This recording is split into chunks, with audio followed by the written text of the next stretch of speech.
Éloge de la sincérité, texte établi par le baron de Montesquieu, quelques esprits faux, qui la poussèrent trop loin, n'avoient pas outré la raison même, et, par un raffinement de liberté, n'avoient choqué toutes les bienséances. Dans le dessein que j'ai entrepris, je ne puis m'empêcher de faire une espèce de retour sur moi-même. Je sens une satisfaction secrète d'être obligé de faire l'éloge d'une vertu que je chéris, de trouver, dans mon propre cœur, de quoi suppléer à l'insuffisance de mon esprit, d'être le peintre, après avoir travaillé toute ma vie à être le portrait, et de parler enfin d'une vertu, qui fait l'honnête homme dans la vie privée et le héros dans le commerce des grands. Première partie, de la sincérité par rapport à la vie privée. Les hommes, vivant dans la société, n'ont point eu cet avantage sur les bêtes pour se procurer les moyens de vivre plus délicieusement. Dieu a voulu qu'ils vécussent en commun pour se servir de guide les uns aux autres, pour qu'ils puissent voir par les yeux d'autrui ce que leur amour-propre leur cache, et qu'enfin, par un commerce sacré de confiance, ils puissent se dire et se rendre la vérité. Les hommes se la doivent donc tous mutuellement. Ceux qui négligent de nous la dire nous ravissent un bien qui nous appartient. Ils rendent vaines les vues que Dieu a eues sur eux et sur nous. Ils lui résistent dans ses desseins et le combattent dans sa providence. Ils font comme le mauvais principe des mages, qui répandent les ténèbres dans le monde, au lieu de la lumière, que le bon principe y avait créée. On s'imagine ordinairement que ce n'est que dans la jeunesse que les hommes ont besoin d'éducation, vous diriez qu'ils sortent tous des mains de leur maître, ou parfaits, ou incorrigibles. Ainsi, comme si l'on avait de trop bonnes ou trop mauvaises opinions, on néglige également d'être sincère et on croit qu'il y aurait de l'inhumanité de les tourmenter, ou sur des défauts qu'ils n'ont pas, ou sur des défauts qu'ils auront toujours. Mais, par bonheur ou par malheur, les hommes ne sont ni si bons ni si mauvais qu'on les fait, et, s'il y en a fort peu de vertueux, il n'y en a aucun qui ne puisse le devenir. Il n'y a personne qui, s'il était averti de ses défauts, pût soutenir une contradiction éternelle, il deviendrait vertueux, quand ce ne serait que par lassitude. On serait porté à faire le bien, non seulement par cette satisfaction intérieure de la conscience qui soutient les sages, mais même par la crainte des mépris qui les exercent. Le vice serait réduit à cette triste et déplorable condition où gémit la vertu, et il faudrait avoir autant de force et de courage pour être méchant, qu'il en faut, dans ce siècle corrompu, pour être homme de bien. Quand la sincérité ne nous guérirait que de l'orgueil, ce serait une grande vertu qui nous guérirait du plus grand de tous les vices. Il n'y a que trop de narcisses dans le monde, de ces gens amoureux d'eux-mêmes. Ils sont perdus s'ils trouvent dans leurs amis de la complaisance. Prévenus de leur mérite, remplis d'une idée qui leur est chère, ils passent leur vie à s'admirer. Que faudrait-il pour les guérir d'une folie qui semble incurable?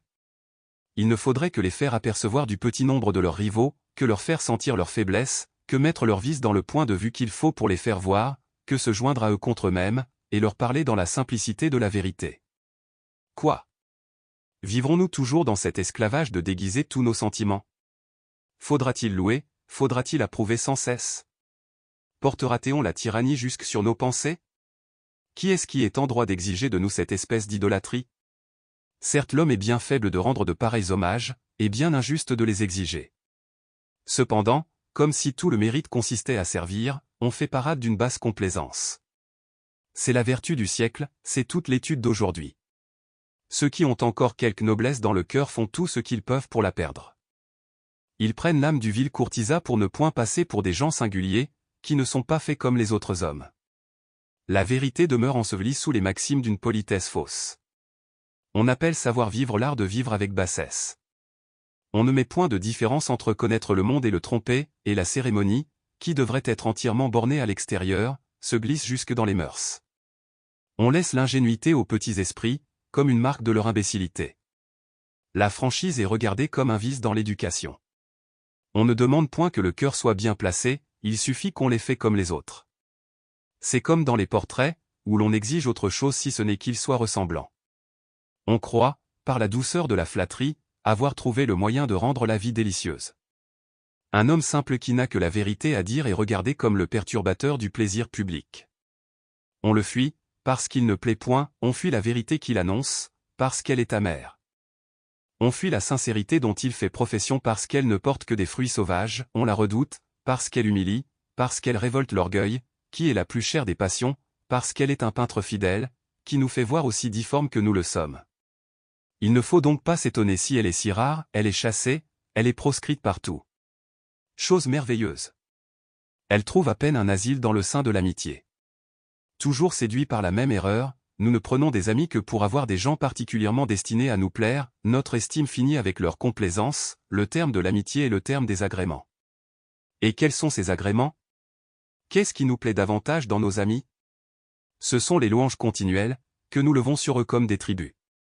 D'où vient qu'il n'y a plus de véritable amitié parmi les hommes? Que ce nom n'est plus qu'un piège, qu'ils emploient avec bassesse pour se séduire? C'est, dit un poète, parce qu'il n'y a plus de sincérité.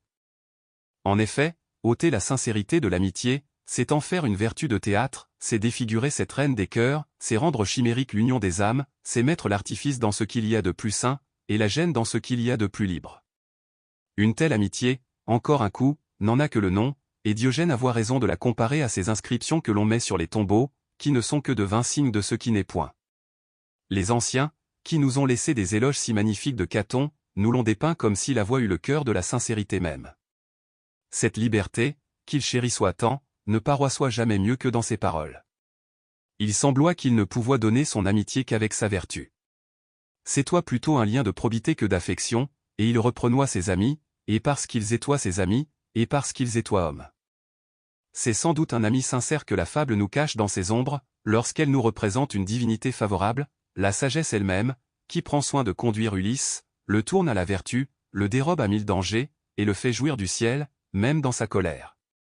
Si nous connaissions bien le prix d'un véritable ami, nous passerions notre vie à le chercher. Ce serait le plus grand des biens que nous demanderions au ciel, et, quand il aurait rempli nos vœux, nous nous croirions aussi heureux que s'il nous avait créés avec plusieurs âmes pour veiller sur notre faible et misérable machine. La plupart des gens, séduits par les apparences, se laissent prendre aux appâts trompeurs d'une basse et servile complaisance, ils la prennent pour un signe d'une véritable amitié, et confondent, comme disait Pythagore, le chant des sirènes avec celui des muses. Ils croient, dis-je, qu'elle produit l'amitié, comme les gens simples pensent que la terre a fait les dieux, au lieu de dire que c'est la sincérité qui l'a fait naître comme les dieux ont créé les signes et les puissances célestes. Oui. C'est d'une source aussi pure que l'amitié doit sortir, et c'est une belle origine que celle qu'elle tire d'une vertu qui donne la naissance à tant d'autres. Les grandes vertus, qui naissent, si je l'ose dire, dans la partie de l'âme la plus relevée et la plus divine, semblent être enchaînées les unes aux autres. Qu'un homme ait la force d'être sincère, vous verrez un certain courage répandu dans tout son caractère, une indépendance générale, un empire sur lui-même égal à celui qu'on exerce sur les autres, une âme exempte des nuages de la crainte et de la terreur, un amour pour la vertu, une haine pour le vice, un mépris pour ceux qui s'y abandonnent. D'une tige si noble et si belle, il ne peut naître que des rameaux d'or. Et si, dans la vie privée, où les vertus languissantes se sentent de la médiocrité des conditions, où elles sont ordinairement sans force, parce qu'elles sont presque toujours sans action, ou, faute d'être pratiquées, elles s'éteignent comme un feu qui manque de nourriture, si, dis-je, dans la vie privée, la sincérité produit de pareils effets, que sera-ce dans la cour des grands? Seconde partie, la sincérité par rapport au commerce des grands, ceux qui ont le cœur corrompu méprisent les hommes sincères, parce qu'ils parviennent rarement aux honneurs et aux dignités, comme s'il y avait un plus bel emploi que celui de dire la vérité, comme si ce qui fait faire un bon usage des dignités n'était pas au-dessus des dignités mêmes.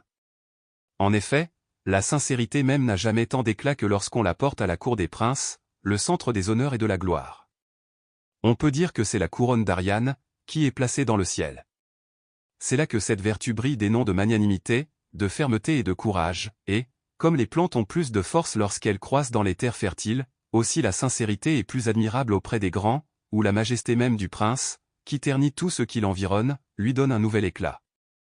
Un homme sincère à la cour d'un prince est un homme libre parmi des esclaves.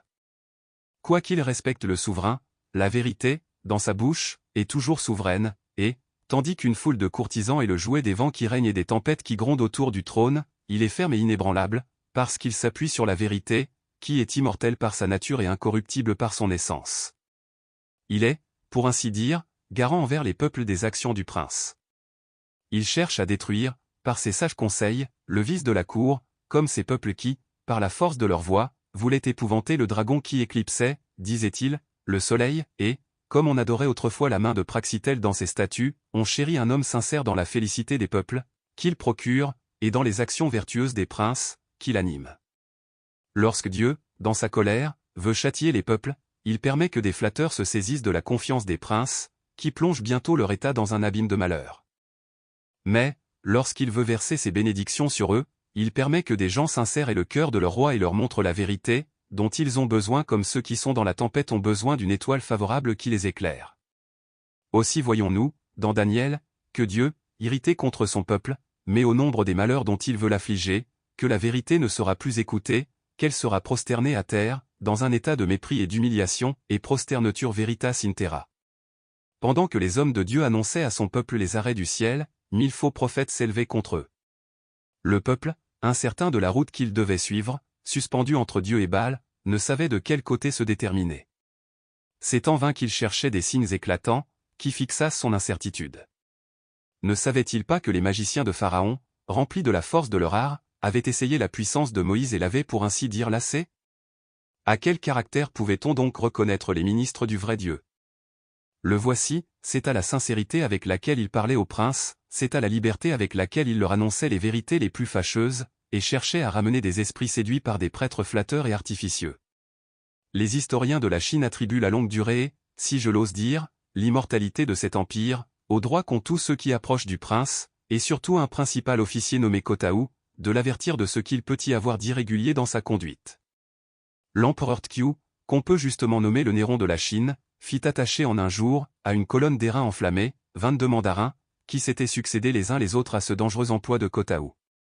Le tyran, fatigué de se voir toujours reprocher de nouveaux crimes, céda à des gens qui renaissaient sans cesse. Il fut étonné de la fermeté de ces âmes généreuses et de l'impuissance des supplices, et la cruauté eut enfin des bornes, parce que la vertu n'en eut point.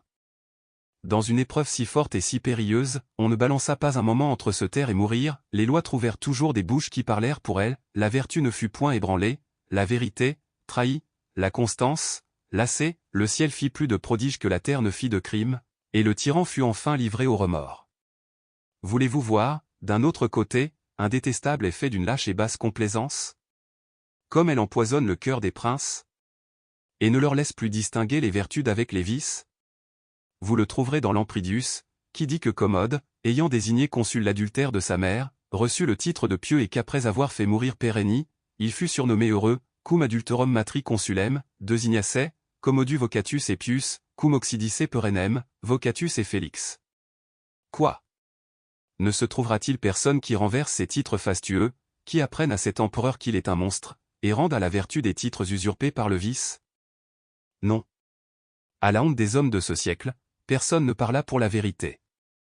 On laissa jouir cet empereur de ce bonheur et de cette piété criminelle. Que pouvait-on faire davantage pour favoriser le crime que de lui épargner la honte et les remords même?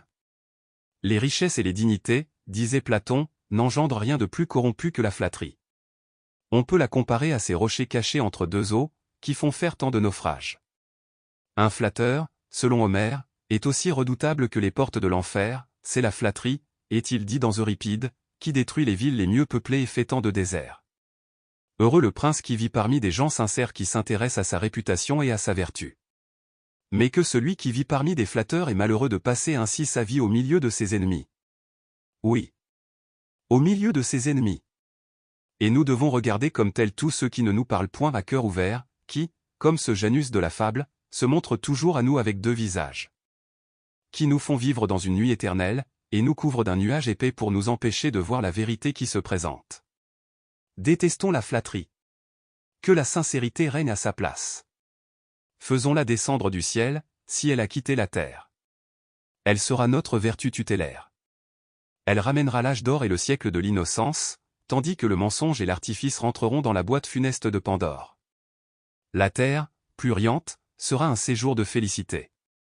On y verra le même changement que celui que les poètes nous décrivent, lorsqu'Apollon, chassé de l'Olympe, vint parmi les mortels, devenu mortel lui-même, faire fleurir la foi, la justice et la sincérité, et rendit bientôt les dieux jaloux du bonheur des hommes, et les hommes, dans leur bonheur, rivaux même des dieux.